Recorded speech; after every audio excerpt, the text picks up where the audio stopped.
In the heart of Ouagadougou, a young revolutionary president discovers a snake within his own ranks, backed by shadowy foreign interests intent on reclaiming control. With time running out before Independence Day, he must rely on a loyal captain and an unseen network to outwit the traitors and protect Burkina Faso's fragile sovereignty. Rain. Not a cleansing downpour, but a thick, humid drizzle that slicks the tarmac streets and hangs heavy in the air, muting the city's usual nocturnal hum.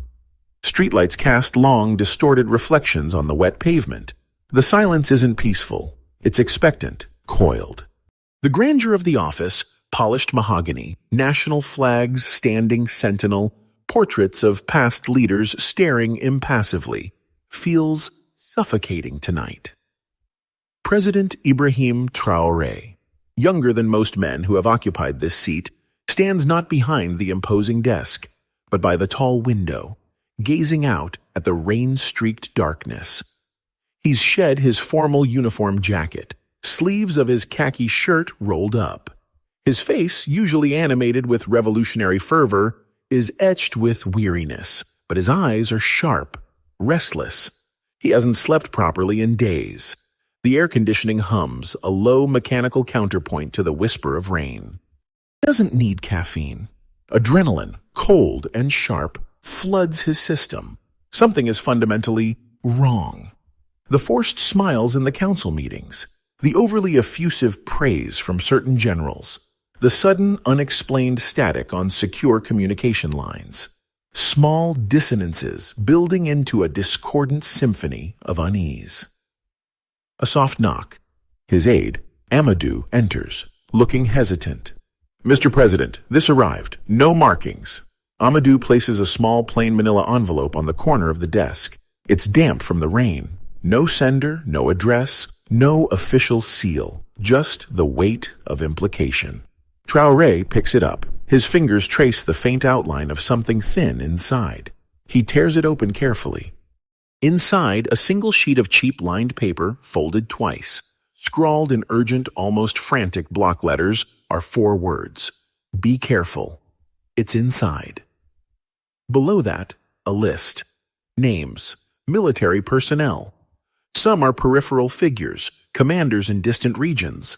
Others are startlingly close. Men he promoted. Men who swore allegiance. Men who sit at his table.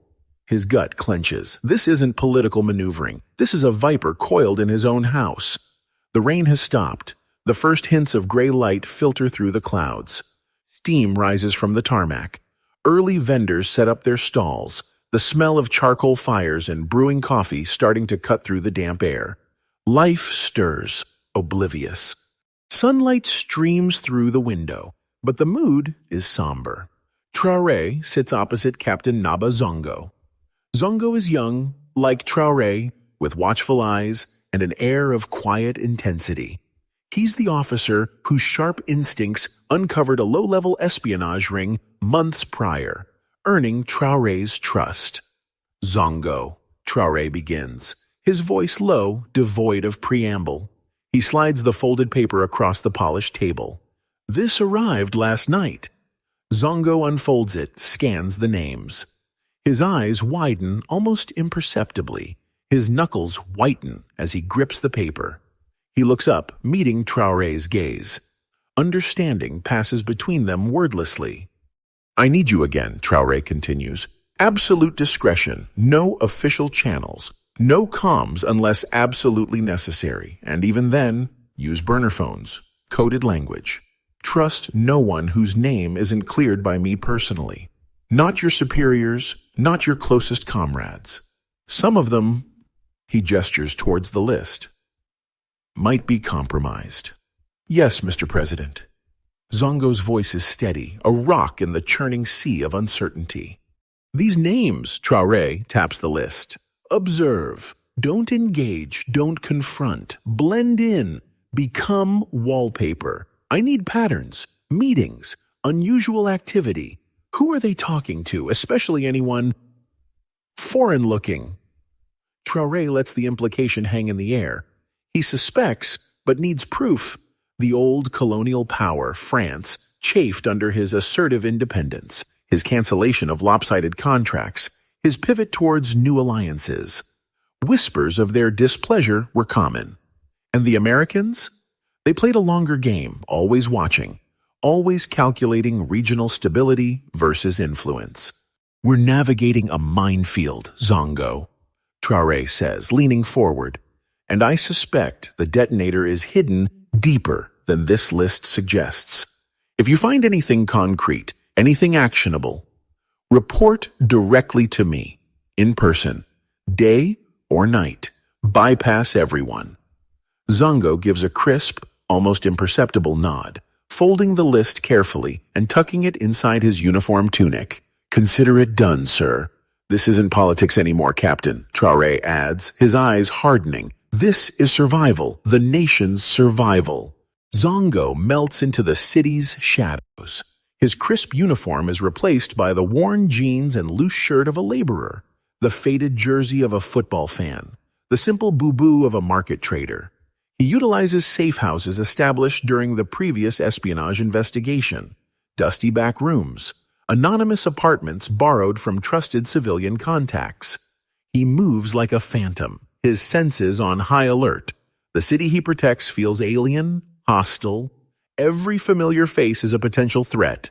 He starts with Colonel Dabire, commander of the 3rd Infantry Regiment, a decorated officer, outwardly loyal, known for his battlefield pragmatism. But Dabire's name was high on the list. Zongo shadows him, maintaining a careful distance. He observes Dabire leaving his official residence late at night, driving his private vehicle, not his military jeep. Zongo follows, riding a battered moto taxi, blending into the sparse late-night traffic. Dabire heads towards the city's dusty periphery, to an unassuming compound surrounded by a high mud brick wall, topped with faded barbed wire. No flags, no guards at the gate, no official insignia, just a heavy wooden door. Zongo finds a vantage point on the corrugated tin roof of a nearby abandoned workshop. The air smells of dust and diesel fumes. Using a compact night vision monocular, he watches. 4 men, all in civilian clothes but moving with military bearing, arrive separately and slip inside. Dabire is among them. Hours pass. Zongo remains motionless, enduring the discomfort, his focus absolute. He risks moving closer, finding a crack in a boarded-up window overlooking the compound's inner courtyard. He activates a small, high-sensitivity audio recorder. Voices drift out, low and urgent. Moves too fast. The Russian grain deal, the mining contract reviews. He's isolating us. That sounds like Dabire. Another voice, gravelly, unfamiliar. The Elysee is losing patience. Their support hinges on stability. Predictable stability. Elysee? Zongo's blood runs cold. Direct French involvement. A third voice, sharp, impatient. Forget patience. Our funding streams are drying up. The Americans are sniffing around too, asking questions about regional security cooperation. If we don't act decisively, we lose the network, the assets, everything.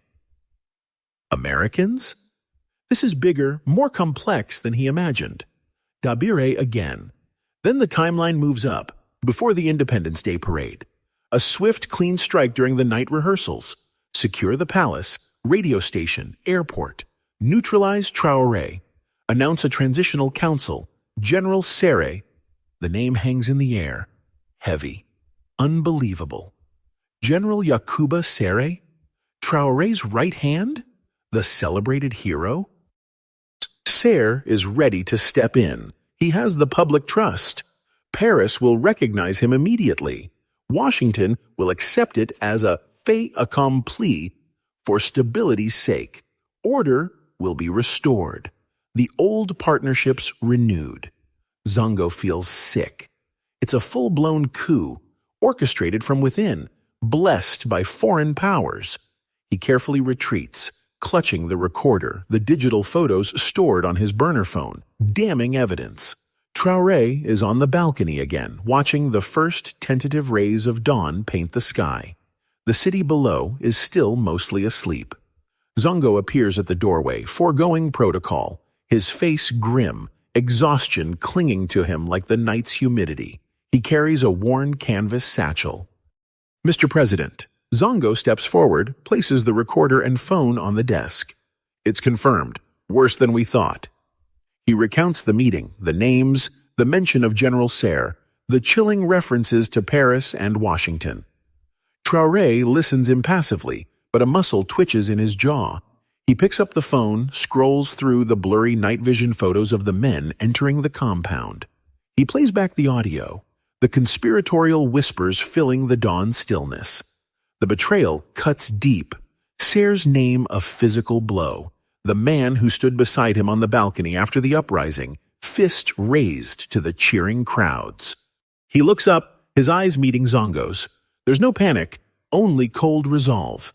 "They want to strike before Independence Day," Traore states, more than asks. "During the night rehearsals, sir. They believe they can use it as cover," Zongo confirms. "They mention General Serre as the replacement." Traore nods slowly. He always flew close to the sun. He turns from the window. "Right. We don't react. We prepare.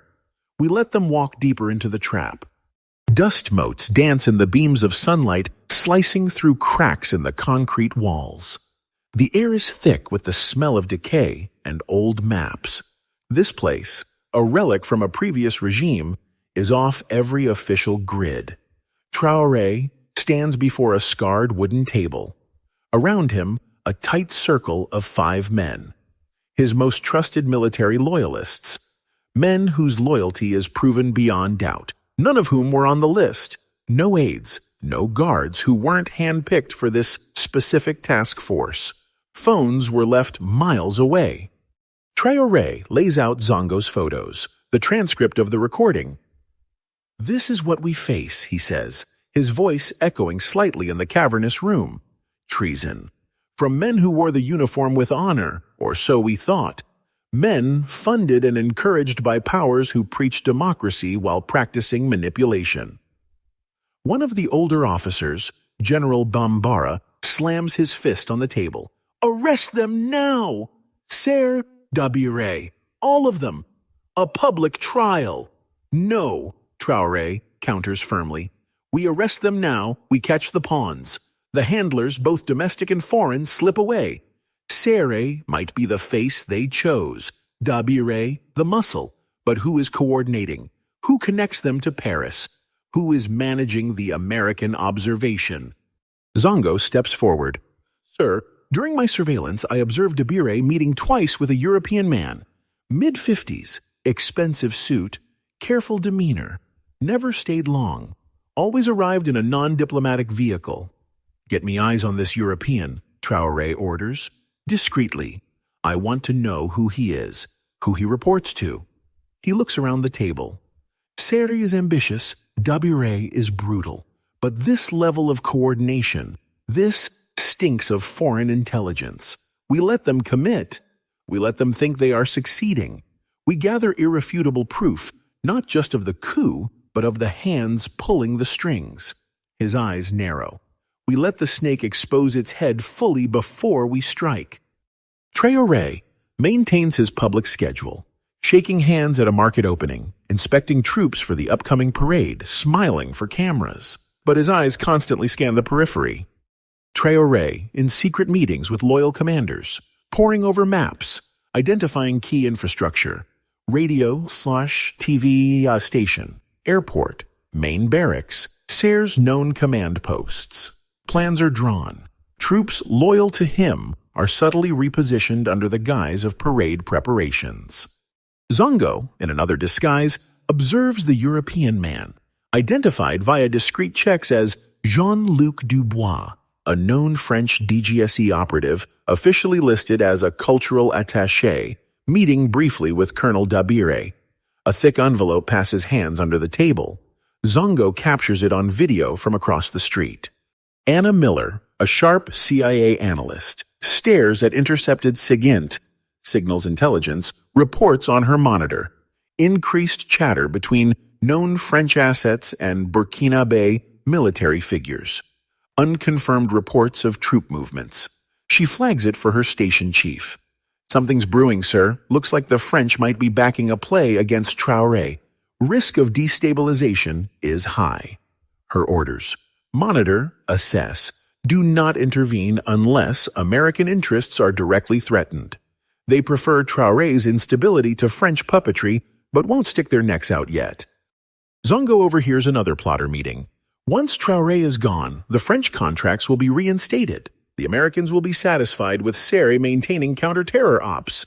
Everything resets. Zongo clenches his fist, but holds back. Not yet. Zongo stands before Traoré again. "They move Sunday night, sir. Midnight. Using the final parade rehearsal as cover. Serre plans to coordinate from a secure location, the same compound I first surveilled Dabiré at. Dubois is expected to be nearby, likely at a secondary location, waiting for confirmation." Traoré nods. The time has come. His face is grim, the weight of decision heavy upon him. Serre, the betrayal still stings. He remembers sharing rations with him in the bush, fighting back to back. Now this. He turns to Zongo. "Operation Storm Night is a go. Final briefing tonight, 2200 hours, at the command post." The loyal team is assembled. The map is illuminated by harsh portable lamps. Red markers indicate plotter positions. Blue markers show loyalist units ready to intercept. They will initiate movement at 2345, Traoré outlines. His voice calm, precise. Phase 1 is containment. Our units, already embedded near the palace, radio station, and airport under the guise of rehearsal security, will lock those locations down the moment the conspirators' forces move. No shots fired unless absolutely necessary. Confusion and paralysis are our weapons. He points to the compound on the map. Phase 2. Zongo, your unit hits this location at 0005. Serre, Dabiré, and their core group will be inside.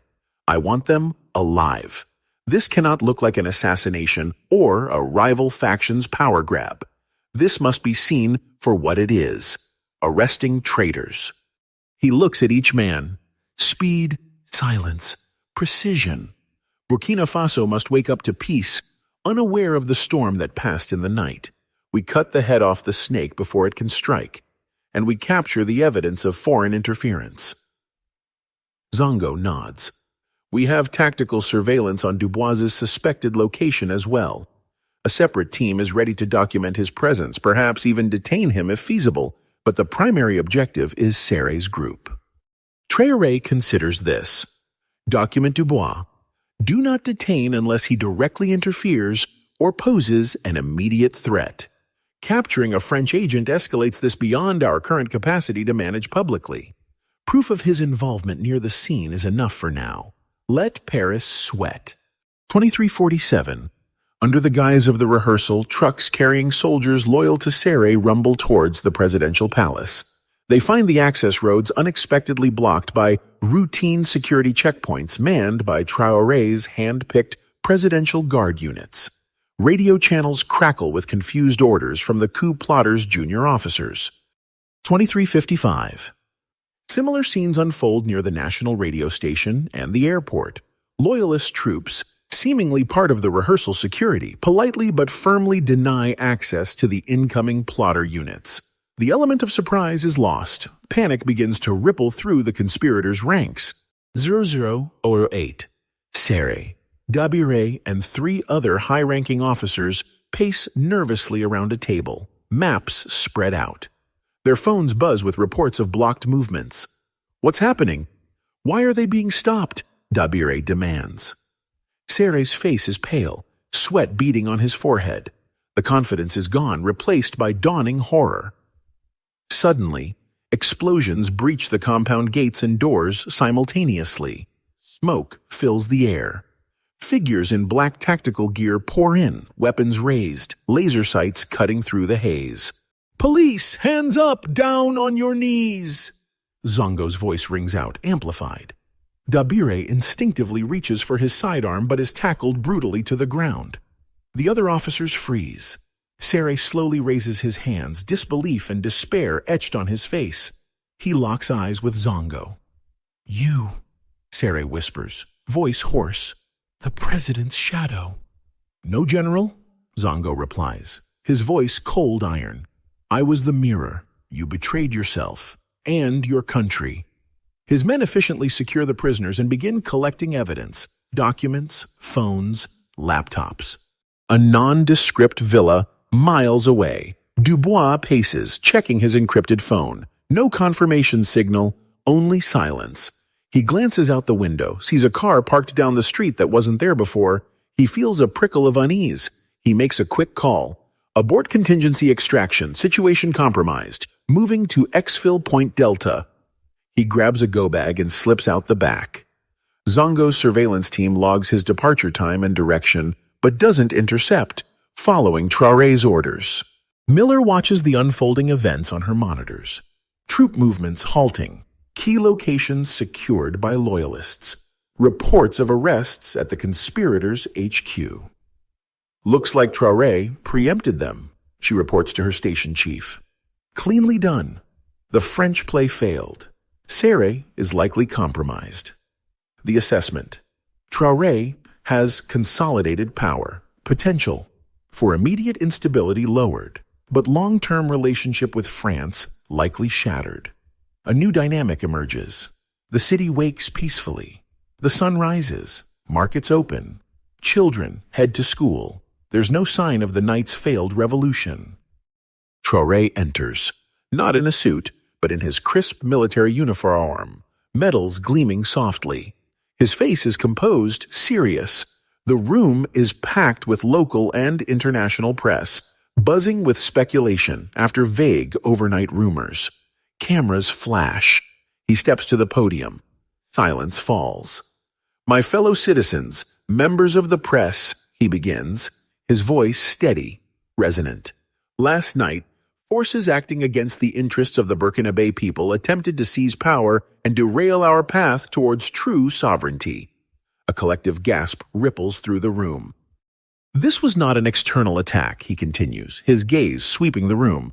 "The threat came from within, from decorated officers who swore oaths to protect this nation, but instead chose personal ambition and servitude to foreign interests over the will of the people." He doesn't name France or the U.S. yet, letting the implication hang. They plotted in darkness, hoping to plunge us back into an era of dependency and corruption. They underestimated the vigilance of our loyal forces. They underestimated the spirit of our revolution. And they fundamentally underestimated the resolve of the Burkina people. He pauses, letting the weight of his words sink in. The individuals responsible for this treasonous act have been apprehended. They include high-ranking officers, led by General Yakuba Sere. Another wave of shock. They will face justice under the laws of Burkina Faso.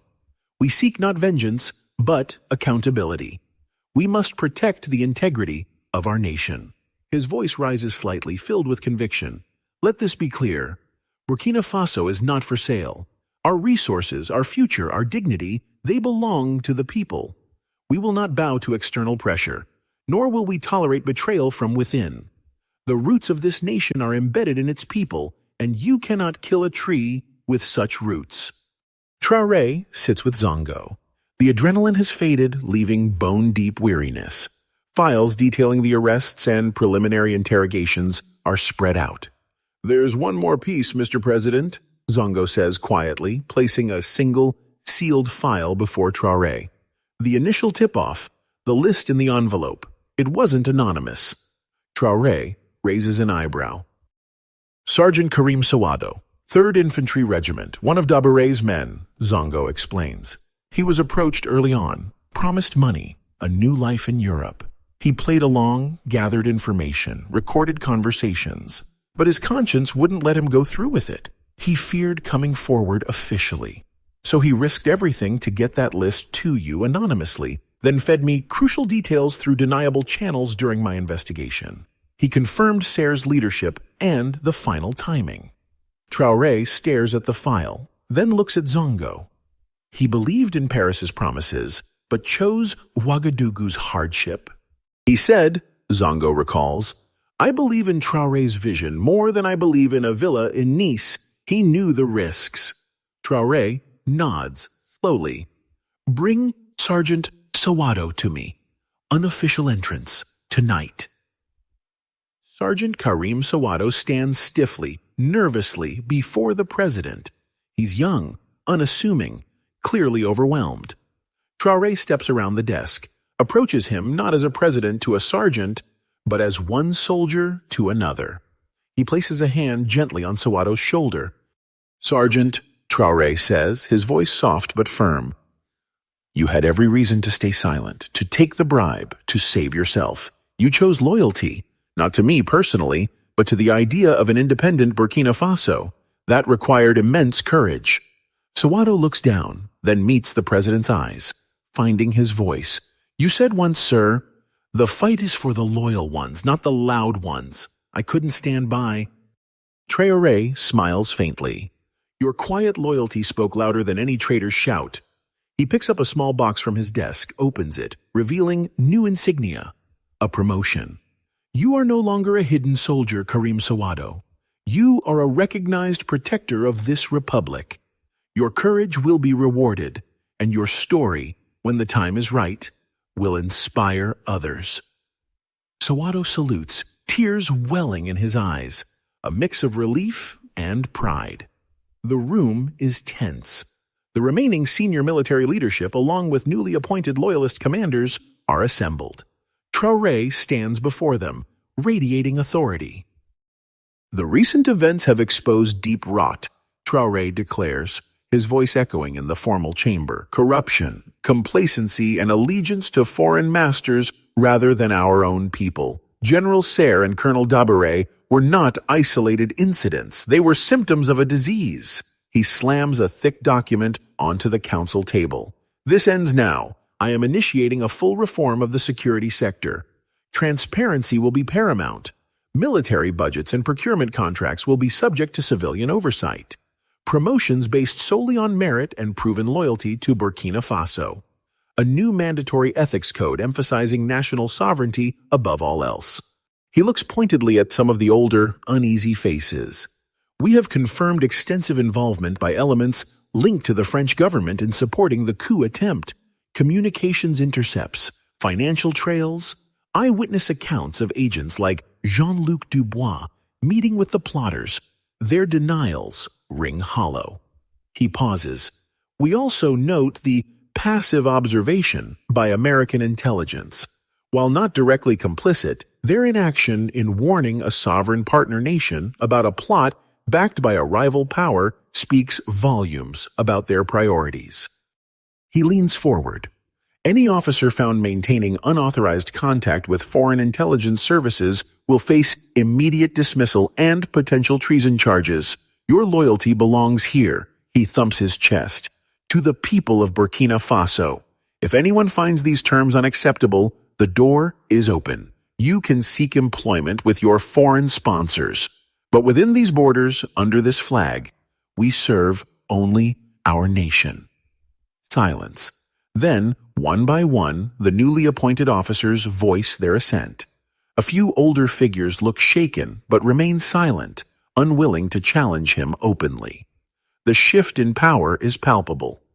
Traoré, in fatigues, walks among young cadets. No press, no fanfare. Look around you, he says, his voice carrying across the dusty training ground.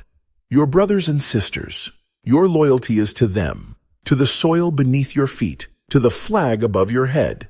Foreign powers will offer you money, weapons, promises. They seek puppets, not partners. Remember Sergeant Sawado, a simple soldier whose integrity outweighed a general's ambition. He looks into their young, eager faces. Your true weapon isn't the rifle in your hands. It's the incorruptible spirit in your heart. Defend Burkina Faso, not just from external enemies, but from the poison of greed and betrayal within. Stay poor with honor, and you will die rich in respect. A roar goes up from the cadets. Pour la patrie, for Burkina Faso. Traoré stands again by the window, looking out at the lights of Ouagadougou. The city seems calmer tonight, breathing easier. He stopped the coup, exposed the traitors, initiated reforms, and sent a clear message to Paris and Washington. But he knows the fight is far from over. Dubois vanished, likely already planning the next move from afar. Miller is still watching, analyzing, waiting for the next opportunity. The forces that seek to control Burkina Faso haven't disappeared. They've merely recoiled. He picks up the small framed photo from his desk. A picture of himself, younger, standing beside a smiling General Serre during the hopeful days after the uprising. He stares at it for a long moment, the pain of betrayal still a dull ache. Then, decisively, he turns the photo face down. The lion of Burkina Faso has won this battle. But the geopolitical jungle remains treacherous, and vigilance is the price of freedom. He turns from the window, ready for the next challenge. The dawn is secure, but the day's work has just begun.